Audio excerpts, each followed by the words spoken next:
What's up, everyone? Scott from Chernobyl Studios. Today we're going to have a quick look at the Driftwood Darkest Nightmare. Now, this is the version that basically has no clean channel. I'm not going to sit here and try and massage your beach balls saying that there's a clean channel in here. There isn't. Supposedly, if you just turn the gain on low and then turn the gain down, you get some semblance of clean. Nobody cares. As our Lord and Savior Kyle Bull says, clean tones are stupid, so why are we going to do that? This is just jokes, people. All right, stop writing in the comments. Chill. Relax. Relax.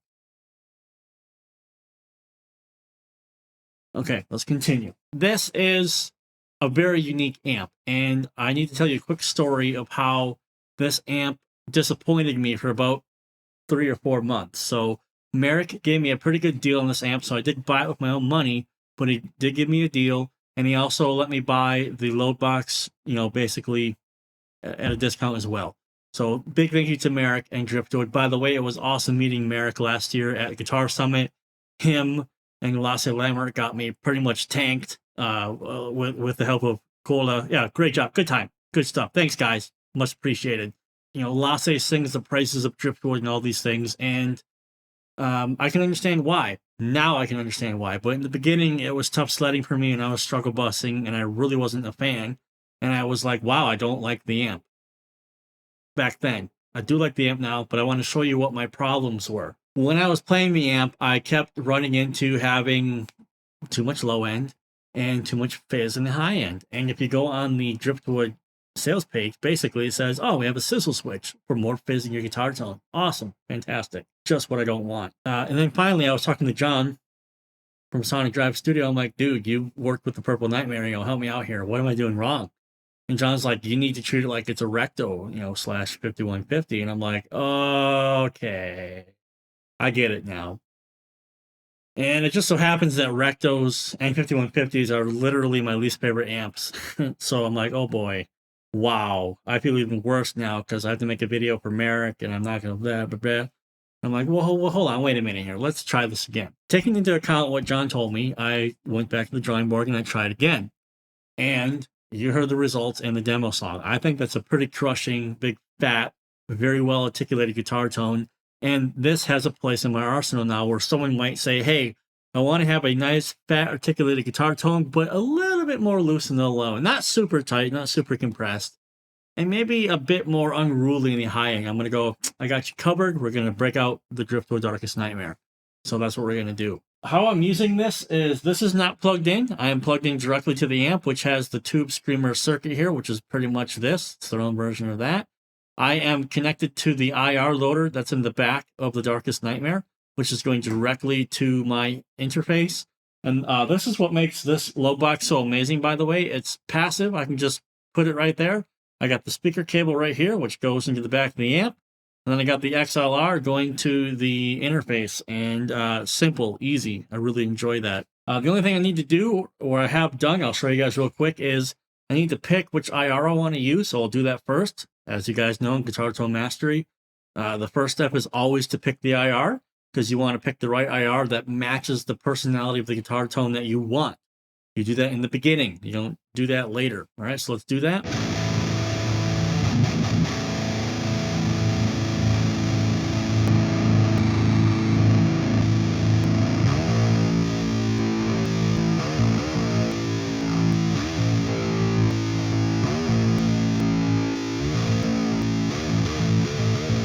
All right, so this is the IR that I like particularly, in a character sense. It has the high-end presence that I'm looking for. It's a bit more scooped already. And it's already closer to the type of tone that I'm going to want. So way easier to work on it like that than try to make the tone out of a completely different sound. Okay. Now, the first thing we're going to do here is we're just going to go over the Tubescreamer settings, which I'm not going to change. On the website, actually, it says to crank the volume and to turn the gain all the way down to get a very tight sound.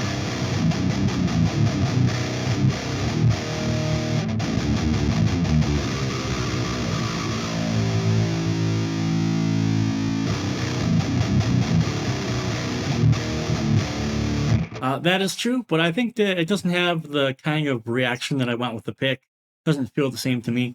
So I leave it just like that, and this is great. I have no problem with these settings, even in drop A. Feels great. But we're going to go all the way over here to the culprit, to the problem, to the issue that I was having. This sizzle switch right here. Let me tell you, buddy.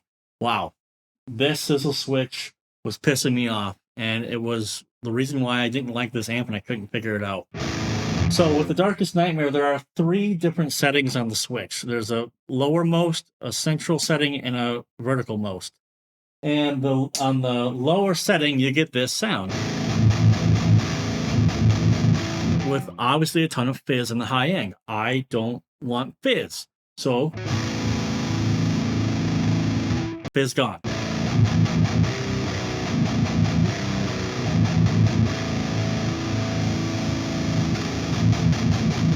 Fizz back. Now, I don't want the fizz. I want to have more control. So I turn the fizz off, and we're already off to a good start.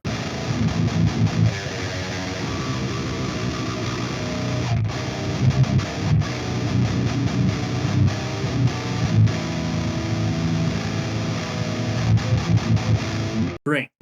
Let's set the sharp, which is basically the presence.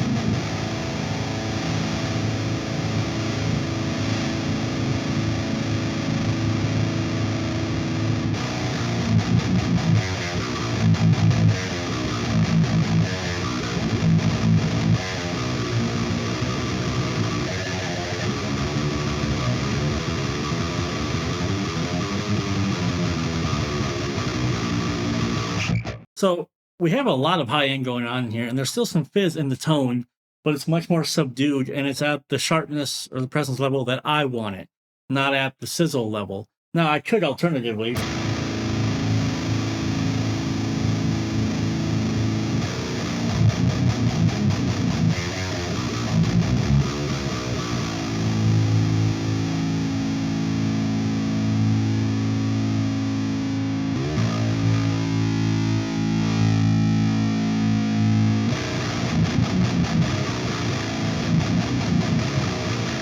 I think having it on this setting is just cleaner for me without the fizz, and the pillow or the blanket gets removed off the guitar tone a little bit. Whereas if I have the fizz switch down and I'm turning the sharpen down, I'm just making the tone darker, but the fizz is still there. Not quite what I'm looking for. This I'm much more happy with.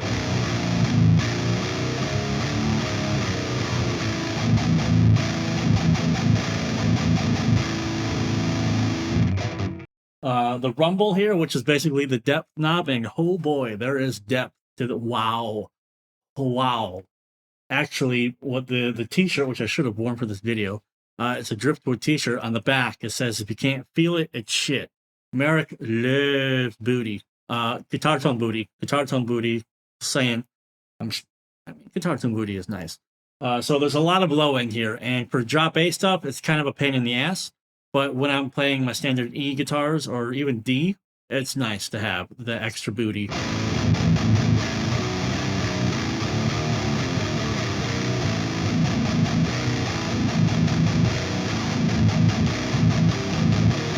So we have a nice full body tone here that's articulated, which is so important for me when I'm playing these low drop A riffs.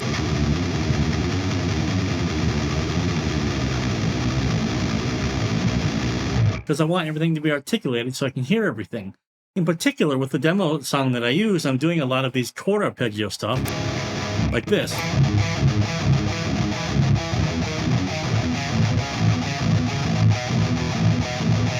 And I wanted every single note to be articulated. Just put it so if it was just a bunch of low-end mess and fizzy garbage, it wasn't going to work. But we didn't have that issue. So I'm going to turn the rumble down just a little bit. Not much, just a little bit. Still sounds full body when I palm mute, which is really what I'm checking. All right, we have a really good start now. Now look at that, just 2 knobs and how much tonal characteristic control that I have with the amp. This is a very well-rounded amp, especially for high gain. I haven't even talked about the knobs, switches here yet, which we're going to do right now. So we have the power amp section where we want. I've got the Tubescreamer where I want it. Now let's talk about the tone stack here with all these different voice switchings.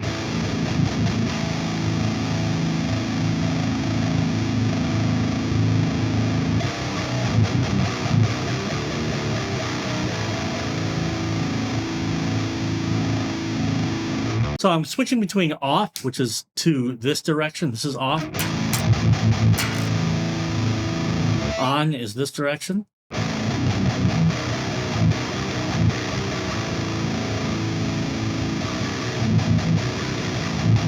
So if the gain's voicing on, to my ear, somehow the gain comes a bit smoother, a bit more milky, cloudy, not as defined. Not what I'm looking for. It doesn't sound as open as it does when it's off. It's cool, by the way, but I mean, not for me. Let's listen to the treble one here. The treble voicing, right now it's off. Sounds like this. There it is on.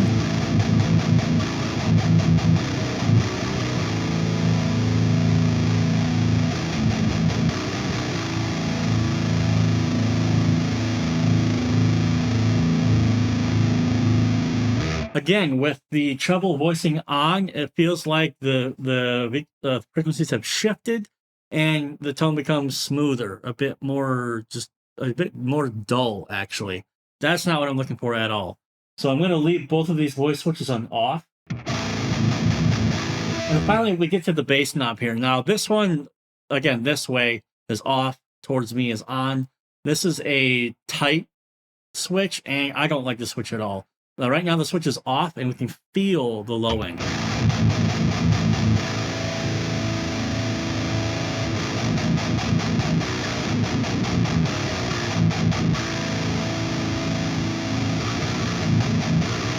So the bass tightness with it on just literally neuters the entire tone completely. So it doesn't work for me, I guess. But though, if you're like getting double drop, double Z tuning these days with your 14-string guitar or some nonsense, maybe that'll help out for you. But for my setting, that's a big no. Let's go ahead and set the gain treble.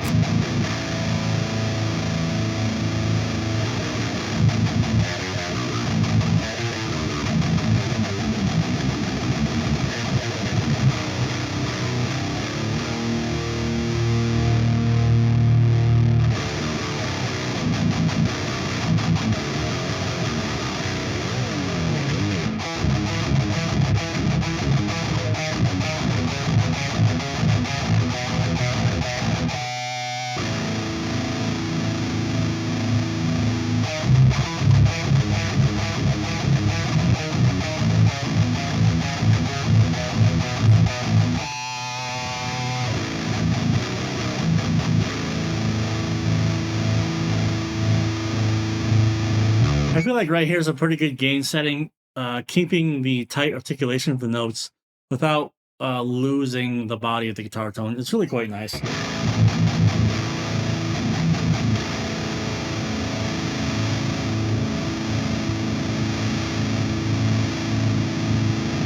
Now, for me with the treble knob, it's all about opening the amp a little bit more. Again, making sure that all that sizzle that I don't like just doesn't come right back in.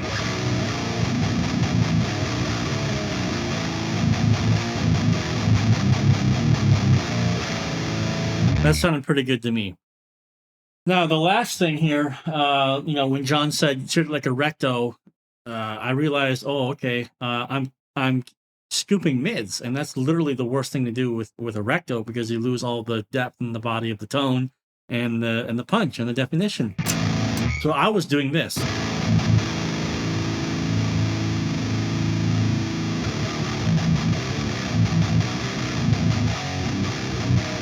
And then all the definition and the body was just going away. I'm like, what in the hell is going on?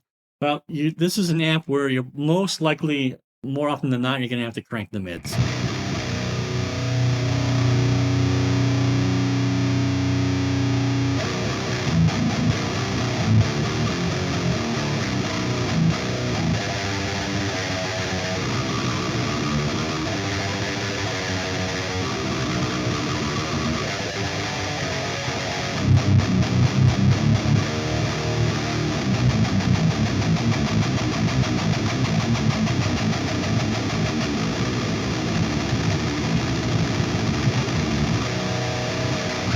There we go. So that completely changes everything once you crank the mids a little bit. And we can add a little bit more low end.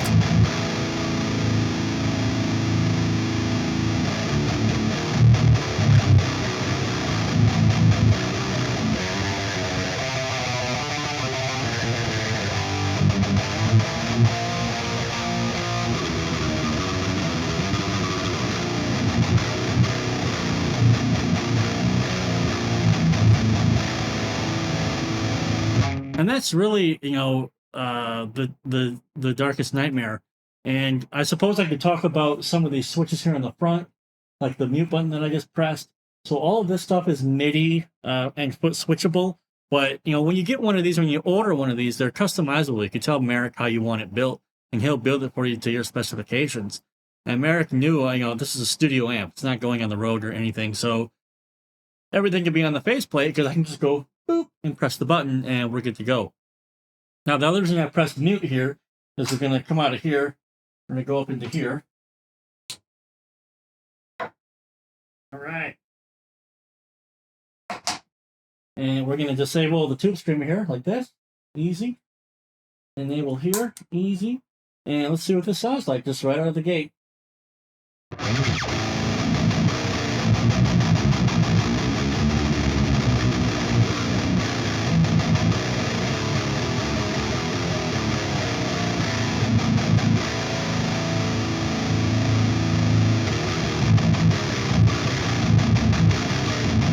I mean, so you can hear how fat, how fat it is, right? And how much the Tubescreamer is cleaning it out.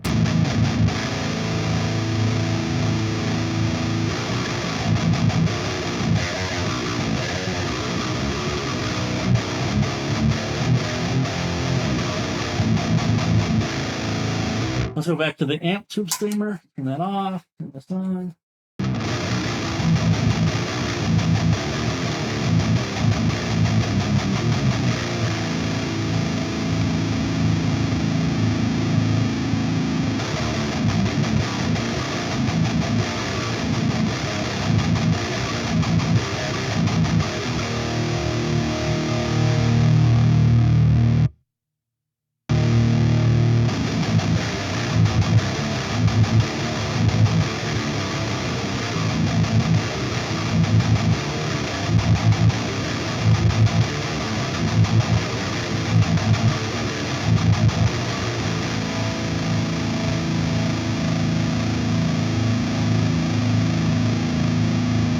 All right, so that is the Driftwood Darkest Nightmare. This is a kick-ass amp, but I think it's built for specific people. If you want to have, you know, the Darkest Nightmare in particular, just a high gain with a lot of tonal character, and you want that sizzle, like sizzle and fizz is like, that's what you're going for, this is what you need. Obviously, the build quality is fantastic.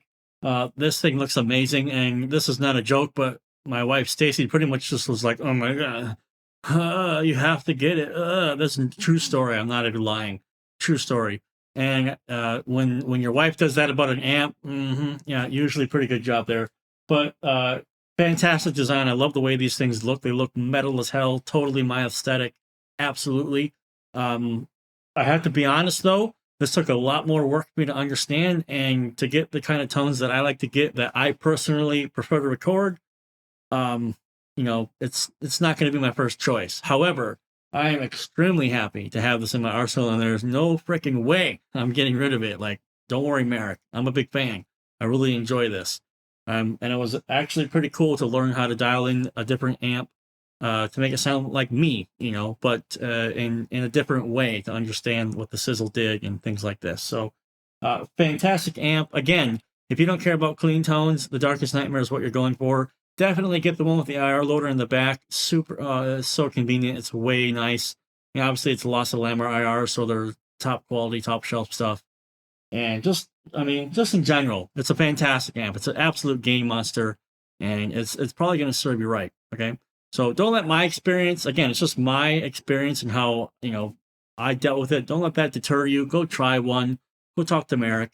And yeah, so enjoy yourself. Okay.